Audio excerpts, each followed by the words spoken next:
Live from the campus of Penn State University, this is PSN News. It's Monday, April 3rd. We have all you need to know about the increasing cost of living prices in State College, as well as details on changes in the town's water system. We also have updates on indictment of former President Donald Trump, along with weather, sports, and entertainment. Stay tuned.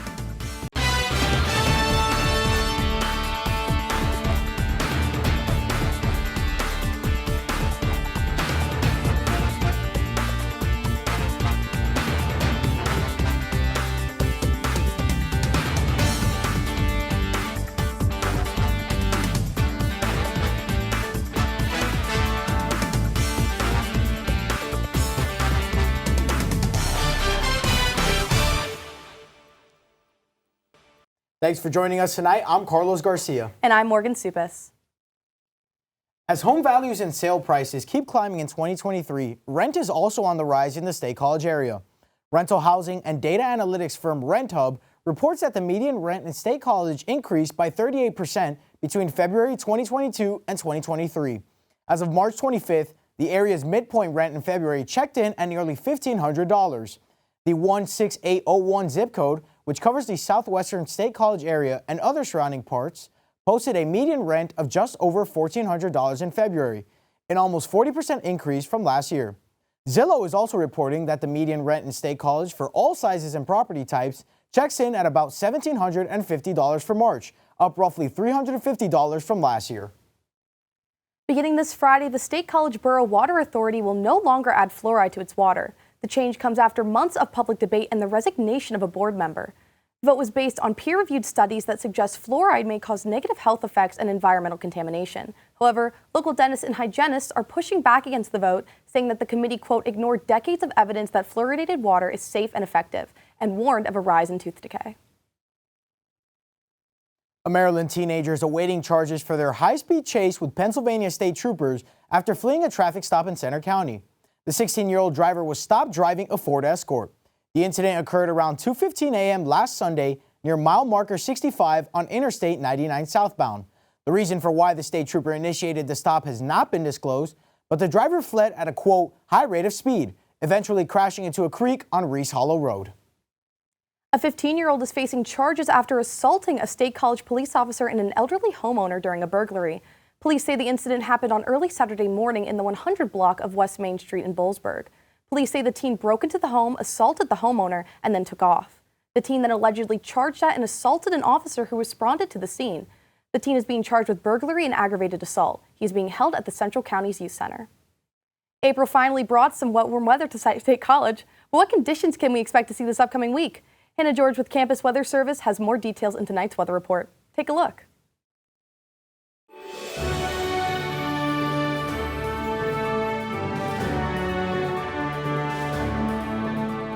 From the students of Penn State Meteorology, here is your Penn State Campus Weather Service forecast. Good evening from the Penn State Campus Weather Service. I'm Hannah George. I hope you all are having a beautiful day so far. Taking a look at a time lapse over the Arboretum this morning.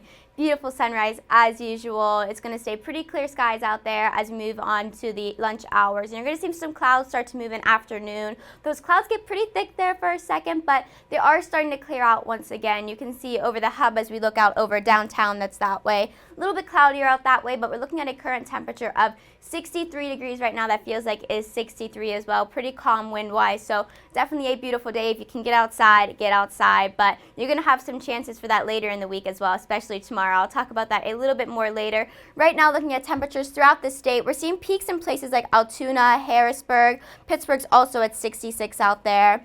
Mainly seeing mid-60s throughout the state right now. A couple places are outliers up in the northwestern part of the state, like Erie seeing 54 and Bradford at 59, but mainly mid-60s out there. A really nice day. Taking a look at most of the eastern part of the country here, actually the whole country as we zoom on out even more. You can see places down here in this more southeastern part of the country are seeing some pretty warm temperatures. 92 degrees in Abilene, Texas, and most of Texas has seen an increase throughout this early start of the week. 85 in Tampa, that sounds really warm, but for Tampa in April, 85 isn't really that far off from their normal. Maybe a bit later in the April, it's a bit more normal, but still pretty normal for the most part. Taking a look at a temperature change we have seen here in the last 24 hours throughout this northeastern part of the state. You know, we've seen a big increase happening. Columbus, 22-degree increase in the last 24 hours. And as you saw here, most of Pennsylvania has seen somewhere in the mid-teens of an increase. But places a little bit more south, like Atlanta, they're actually seeing a decrease in temperatures. And as well as this midwestern part of the country where they're actually seeing some sort of wintry precipitation happen out there for some parts. But that's not going to be the case for them for long. Do not fear for them. They're going to be getting some warmer temperatures in the next week or so here. You can see they're a hot spot for warmer temperatures. We're still seeing a little bit of warm going on, not a lot warmer, but we're already pretty warm for April. We cannot be complaining too much here. On the radar right now, it's a little hard to see, but there's some precipitation moving along here and some precipitation moving along down below us, and it's basically just creating a little slot in Pennsylvania that is not getting any precipitation for now. Looking a bit further out, you can see as we move on here overnight tonight, that slot's still happening. We're pretty clear here for the most part. Tuesday is going to be probably a pretty clear day for the most part. You can see those splotches of green. We saw some tonight, and we're seeing some as we move into Tuesday that have a little chance of hitting us, but for the most part, that's probably not going to happen. But Wednesday, that chance for precipitation definitely increases. You can see those clouds building on up.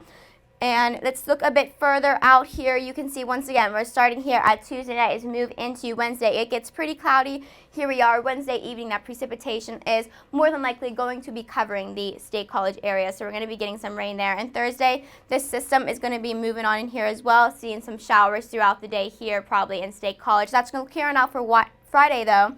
Leave Friday a pretty clear, sunny day for the most part. Maybe some patches of clouds, but mainly a clear day is what we're going to see out there. And Saturday will be pretty clear as well. Once again, patches of clouds possible, but a pretty clear day, and that'll extend into your weekend. Sunday should be pretty sunny as well. Tonight we're going to be seeing a low of 45. As mentioned, a small chance of rain, but that small chance continues in tomorrow, and it really isn't too likely. There will be some clouds out there, as I have mentioned and showed you. Tomorrow we're going to be seeing a high of 72 degrees out there. It's going to be pretty sunny for the most part, like I said, an absolutely beautiful day, and those temperatures are going to continue to increase. Let's take a look at your 7-day forecast here. As mentioned tonight, that low of 45, and tomorrow that high of 72 with some sun out there. A low of 55. Isn't that crazy? And Wednesday is even crazier with that high of 76 degrees. A chance for some showers later in the day. Wednesday is going to be nice for most of this northeastern part of the country. You go a little south of PA, places like Morgantown are going to be getting into the 80s there for a second. Absolutely beautiful start to April we're having here, but those April showers, they're here, they're real. It's not just a funny little quote to say. Those April showers will hopefully bring May flowers as we see some stronger showers happening here on Thursday. Still a high of 63, a little bit cooler, but still pretty warm, but those showers are going to be pretty strong out there. Make sure you have an umbrella if you're heading somewhere. Friday, temperatures decrease, but like I said, that beautiful sunny weekend. If you celebrate Easter, it's going to be a great time to get out there and just enjoy this nice weekend. That high gets a little bit higher on Saturday with a high of 57 degrees, and those lower temperatures still sticking around, but Sunday you see those temperatures get up there then with a high of 64 degrees, sunny and a bit warmer out there. Beautiful weekend we're going to have there. All right, that's all from me. I hope you all have a wonderful rest of your week and a beautiful day. I'm Hannah George for the Penn State Campus Weather Service.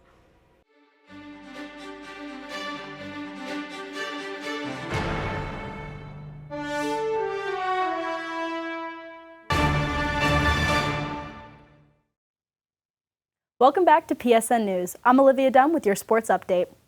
It's now official, Mike Rhoades is the new head coach for Penn State men's basketball. The announcement came Wednesday from the Vice President for Intercollegiate Athletics, Pat Kraft, followed by an inaugural press conference at the Bryce Jordan Center. Rhoades was previously the head coach at Virginia Commonwealth University and has been a collegiate head coach for 19 seasons. The Pennsylvania native has 373-189 record with 7 NCAA tournament appearances. Rhoades said in a statement, quote, "I can't wait to get to work." He is the 15th head coach in the program's history following Micah Shrewsbury, who accepted a head coaching position at Notre Dame. Penn State men's lacrosse defeated Ohio State Saturday 17-9, making the Lions 1-1 in the Big Ten. The game saw a large turnout from fans, as well as saw graduate student attacker and midfielder Jack Traynor, sophomore attacker Matt Traynor, and senior midfielder Matt Costin rack up hat tricks for the Lions. The game seemed to be tight until the third quarter, where the Nittany Lions went on an 8-goal run. The game saw 10 different goal scorers and an impressive defensive performance led by sophomore goalkeeper Jack Frassion. The Nittany Lions are currently ranked number 11 and have improved their record overall 6-3. They will host Johns Hopkins this Saturday, April 8th. Moving back to basketball, LSU women's basketball are now national champions after their 102-85 victory over Iowa on Sunday. This is the Tigers' first national championship and head coach Kim Mulkey's fourth, who coached the Tigers in a signature eye-catching pantsuit. Mulkey ran a Piece It Together campaign with her team this season, assembling 9 transfers and freshmen to create one national championship team. Some of those transfers included Jasmine Carson and last year Poa, who combined to make 6 of 6 three-pointers in the first half. The Tigers kept a strong lead through the game despite Iowa's Caitlin Clark, the National Player of the Year guard. Clark scored 30 points, becoming the tournament's single tournament lead scorer. The Tigers returned home from Dallas to Baton Rouge on Monday with a trophy in hand. That's all for your sports update. After the break, Carly Knowlton has the latest updates from the entertainment world. Stay tuned. Welcome back to PSN News. I'm Carly Knowlton with your entertainment update. The Student Programming Association, more commonly known as SPA, recently announced that Penn State will be hosting Trevor Wallace for a free stand-up comedy show. It will be held tomorrow night at 7 p.m. in the Schwab Auditorium. Wallace now has over 16 million followers across all social media platforms. He received the 2020 Shorty Award for Best Comedy and has over 2.5 billion online views. He has been featured on Comedy Central, Barstool Sports, MTV, and others. Grammy-winning multi-platinum group Casting Crowns are extending their Healer Tour to 33 more U.S. cities in 2023. They will be performing at the BJC this upcoming Friday at 7 p.m. Special guests include the We Are Messengers and Ben Fuller. In 2013, the band received a Grammy for Best Contemporary Christian Music Album, and in both 2018 and 2020, the band won a Grammy for Best Contemporary Christian Music Performance and Song. Doors will open at 6 p.m. Ticket sales are starting as low as $19. One ticket option includes a VIP add-on, which will include a signed CD, a pre-show Q&A, early entry, and a merch discount. Casting Crowns are one of the many top performers to come to the BJC this spring. Kid Laroi paid a visit to Happy Valley last week, and field reporter Natalie Simone has the details. Take a look.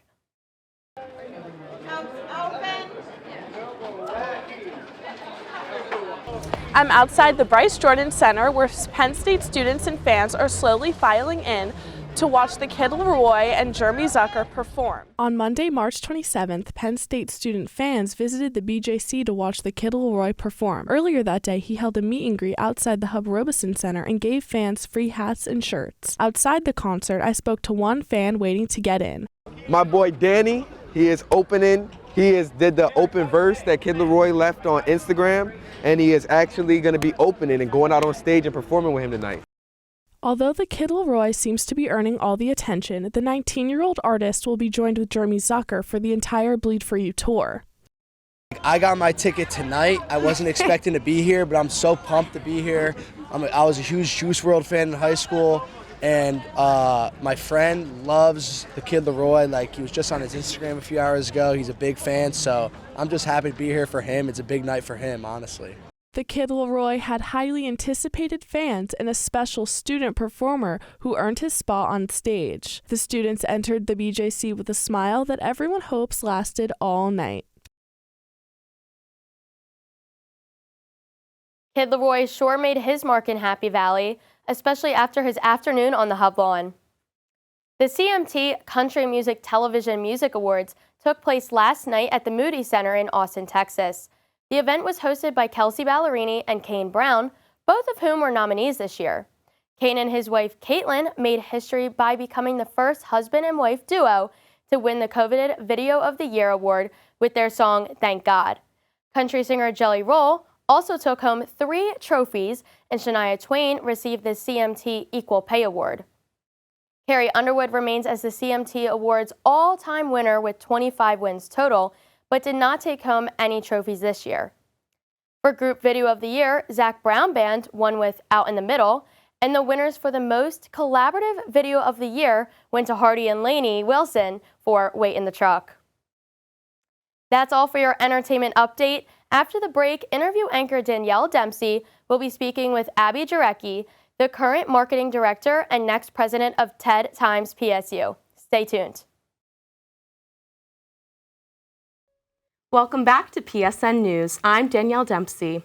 With me tonight, I have Abby Jarecki, the current marketing director and next president of TEDx PSU. Abby, thank you so much for joining me tonight. Thank you for having me. Of course. So can you explain what is TEDx PSU? All right, so TEDx PSU is Penn State's independently run, student-run TEDx Talk conference, which is super exciting that we have all of the TEDx magic right here in Happy Valley. We typically hold our conference in Schwab Auditorium, and we love having all of our TED speakers come to the main stage and share their ideas worth spreading. Great. And what events does TEDx PSU have coming up?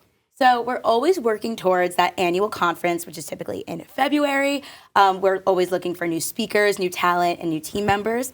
We're currently working towards recruiting for our team, making sure we have the right people to create our conference in February, and also looking for speakers. So speaker applications are coming out very soon, and we're so excited to see everyone's ideas. That's awesome. And around how many speakers do you guys have per TED Talk event? We typically have 10 to 12, and it's an array of speakers with so many different topics. So you sit in Schwab Auditorium and you watch our talks and you hear so many ideas all in the same place. Yeah. Are there any specific examples of speakers that have stood out to you? There are so many speakers who have stood out to me. We've had speakers who are students at Penn State, from colleges like Smeal to the College of Engineering to College of Liberal Arts to Schreier, and professors from Penn State University Park to World Campus. So there's just so many amazing people, so much great talent, and especially people that we fly in to. So we have nationwide talent. A ton stick out to me from our archives. Yeah, it's great that you have such a variety so that you can hear a bunch of different experiences. It's not just the same thing from everyone. Not at all. So if you could have anyone present a TED Talk at Penn State, who would you choose?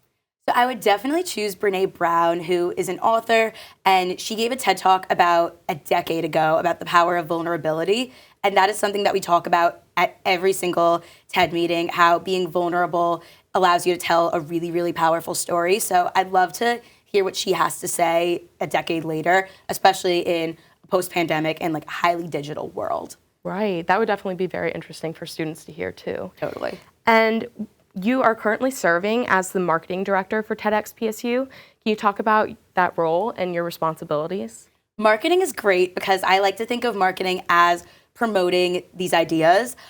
We use our speakers as the content and the talent, asking them for certain spotlights. And for example, this past year, our theme was blurring the line. And we asked speakers, how do you blur the line? Which is a very abstract idea, but it kind of comes to, blurring the lines between real and not real or different spectrums. And it's just the coolest thing to see what our speakers have to say before the conference. So we definitely make sure to promote that on our socials and using blogs and newsletters for that. Yeah, that's incredible. And it was just recently announced that you would be the next director and president of TEDx PSU. Congratulations. Thank you. I'm super excited. So what are your goals for TEDx PSU during your presidency? So I've been working with TED for 3 years and definitely grown so much throughout that. I want everyone on our team to have that same experience and learn more about themselves through the power of TED Talks, and put on an amazing conference in February and have an amazing group of speakers and a team that is super excited and empowered to let that talent share their ideas. Absolutely. So I'm really excited for the future. Awesome. Well, thank you so much for coming in and talking to me about TEDx PSU, and I can't wait to see what's in the future for y'all. Thank you so much. Of course. Up next, Carlos and Morgan will bring you the latest news from across the nation. Stay tuned. Former President Donald Trump is facing more than 30 counts related to business fraud in an indictment from a Manhattan grand jury. Manhattan District Attorney Alvin Bragg's office has been investigating the former president and his alleged role in a hush money payment scheme. He allegedly attempted to cover up his relationship with adult film star Stormy Daniels, which dates back to the 2016 presidential election. Trump is expected to appear in court tomorrow, which would be the first time in American history that a current or former president has faced criminal charges. The indictment has been filed under seal and will be announced in the coming days. The charges are not publicly known at this time. The U.S. Department of Justice is suing Norfolk Southern Railway over environmental damages caused by the train derailment in East Palestine, Ohio. The department says it wants to hold the company accountable for, quote, unlawfully polluting the nation's waterways and to ensure it pays the full cost of the environmental cleanup. The chemicals spilled in early February leaked into local rivers and led to a citywide evacuation. The Norfolk Southern CEO, Alan Shaw, has repeatedly apologized for the event and has pledged to pay for the cleanup, already spending almost $28 million to help the Ohio community. Hundreds of people are now home after evacuating their Minnesota town due to a train derailment and fire early Thursday. Minnesota officials said the BNSF train contained ethanol and corn syrup and derailed around 1 a.m. in Raymond, roughly 100 miles west of Minneapolis. This prompted the evacuation of roughly all 250 homes in the town, as they were within half a mile of the derailment. The nation has been increasingly focused on railroad safety since the February 3rd Norfolk Southern derailment, which prompted several thousand evacuations in and around East Palestine near the Ohio-Pennsylvania border. More changes come to the Minneapolis Police Department in the 3 years since the death of George Floyd. The city of Minneapolis and the Minnesota Department of Human Rights has signed a court-enforceable settlement agreement to rework policing in the city. This comes after an investigation found police department had engaged in, quote, a pattern of race discrimination for at least a decade. The city made national headlines back in 2020 after Derek Chauvin, a white police officer, knelt on Floyd's neck for 9.5 minutes, resulting in Floyd's death. Chauvin was convicted of murder, and he and 3 other officers are serving prison terms. That concludes our show tonight at PSN News. Be sure to check us out on Twitter and Facebook at PSN News, on Instagram at Penn State Network News, and to subscribe to our YouTube channel at youtube.com/PSN News. Have a good night and stay safe, Penn State.